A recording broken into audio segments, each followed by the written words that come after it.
everyone, my name is Steve Samuel from Design Visionaries, and today I'd like to show you how we can machine this nice little block of metal. It's aluminum, and to start with we're going to go into Applications Manufacturing, and we're going to use Cam General. Am I supposed to talk in here? Yeah, sure. Oh, okay. But you're going to cut my voice out, right? No. Oh, you're actually going to post this? Why not? We're machining here. What you want to do is you want to go to the geometry view, which is that little guy right there. This guy? Click that Geometry view. All right. All right, now expand the MCS main and expand the workpiece. Yeah. Generally, you want the workpiece on the top because that allows you to do in-process workpiece machining. So drag the workpiece out of MCS main. So hold down the left mouse button on workpiece. No, workpiece. Yeah. Oh, workpiece. Yeah. Okay. And drag it out. Drag it where? On top of MCS main. Oh, okay. There we go. Now get rid of MCS main. We don't need that. Delete it? Yep, do and delete it. Okay. Good. Now double click on workpiece. Okay. Specify your part. Specify the part. Yep. So you click on this and you select the part. That's the part that's going to be left over after you do machining. Of course. Now go and hit OK. All right. Now go ahead and hit specify blank. Specify blank. Now we don't have one, but you can go ahead and drop that down from geometry to bounding block. Bounding block, of course. So there's a good bounding. Should I give it a little bit more? Sure. Right? Just give it 2 by 2 by 1.75. Okay. Let's try that. 5. So now we have a little bit of extra. Try 1.75. 1.75. Yeah. So now you see you have to remember the Z minus down there. Yeah. If it's going to be coplanar with the stock, you have to come to Z minus and set that to 0. Okay. So set Z minus here to 0, and it's automatically going to add it to the other side. 0. Like that? Yep. Okay, that's beautiful. Okay, so our cutter's just going to go around and cut everything here. Yeah, so go ahead and hit OK. Okay. Good. And that's pretty much it. Go ahead and hit OK. All right.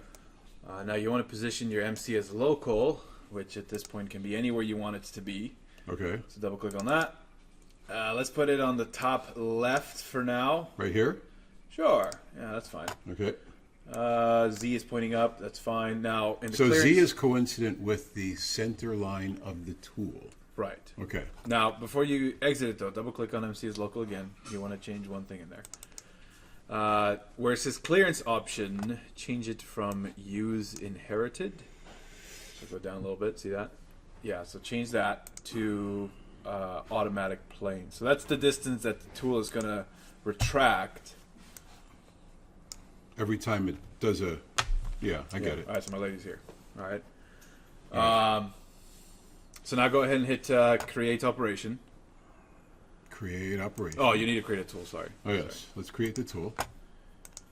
Retrieve tool from library. You've got a library here. And then hit milling. We're going to do the milling. And mill non-indexable. And then hit OK. Look up a 1/2 inch cutter. So where it says diameter, enter 0.5. Okay. Let's go ahead and just grab the first one. So I believe these are a 1/4 inch. Yeah, but we need to hog out most of it. Right? Okay, so we're going to do more than one operation. Yeah, we're going to do more than one operation. Okay. Yeah, so go ahead and bring that guy in. Which one? This one here? The first one, yeah. Okay. Okay. And that's it. Hit cancel. I know. We'll add the other tool later, but hit cancel for now. So go ahead now and hit create operation. Create operation. Now change this from mill planar to mill contour. So see, there's a little drop down there. Mill contour. Yeah, mill contour. Good. And go with 3D adaptive roughing, which is the second option right there. This one here? Yeah. So you got to set your parents correctly. So NC program, change that to program. Okay. Tool is going to be the 1/2 inch and mill. Yeah. Okay. And the geometry is going to be the MC as local. Okay. And the method, set it to none. All right, so, okay, that's good. Go ahead and hit OK. All right, and so now you have to do some really funky stuff here. So where it says range definition, it says constant depth. Try dropping that down and say number of levels there. Mm-hmm. Let's just do 1 for now. Okay. Just 1 level there. Okay, good. Step over 10% is a little too aggressive, but okay, we'll go with that. Go to Go cut with levels. 5%. If it's too aggressive. Sure. Okay. Go to cut levels. Cut levels. It says range type automatic. Drop that down and try choosing specify. So the top level distance, we don't care about that right now. So select the top of your object first. So hit select object. Select the top of the stock. Yeah. And then for the bottom level here, Maybe this little corner. sure, yeah, let's try that. So go ahead and set that to the bottom little corner there. There we go. Okay. Okay, let's go ahead and hit generate. Let's see what it looks like. Hit the little generate button. This is it. Yeah, Generate. go ahead and hit that. So that's the cut that it's taking right there. Won't it cut this off? Oh no, this is I going to think cut around. Yeah, so let's go back to main there. Go back to main. Now, bottom up cutting, go ahead and set that to between cut levels. Try that. Step up distance, 10% is okay. Okay, go ahead and hit generate again. And ideally, it should clean that up a little bit, see? So there we go. That looks pretty good. Okay. Go and hit OK.